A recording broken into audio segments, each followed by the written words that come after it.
राडा झालाय। कौटुंबिक वादातनं दोन्ही कुटुंबांमध्ये तुंबळ हाणामारी झाल्याचा प्रकारही इथे समोर आलाय। विशेष म्हणजे हाणामारी करणारी महिला पोलीस तर पती हा माजी सैनिक आहे। यावेळेला महिलेच्या कुटुंबियांनी तक्रार निवारण केंद्रात मिरची पावडर विळा आणला होता। हातामध्ये मिळेल त्या गोष्टी घेऊन दोन्ही कुटुंबांनी इथे मारहाण केली। मारहाणीचा प्रकार आणि सगळा व्हिडिओ जो आहे तो सीसीटीव्हीत सुद्धा कैद झालाय।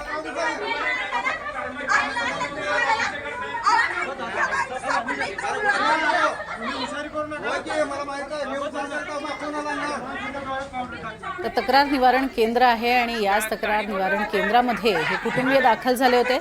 मात्र याच कुटुंबियांमध्ये जोरदार राडा झालेला पाहायला मिळाला। विशेष म्हणजे पत्नी पोलीस आहे आणि पती हा माजी सैनिक आहे। त्यामुळे इथे जोरदार राडा झालेला आपल्याला पाहायला मिळतोय। दोन कुटुंबियांमध्ये हा राडा झालेला आहे। इथे ठेवलेलं साहित्य होतं विळा मिरची पावडर त्याचाही वापर करण्याचा प्रयत्न इथे झाला।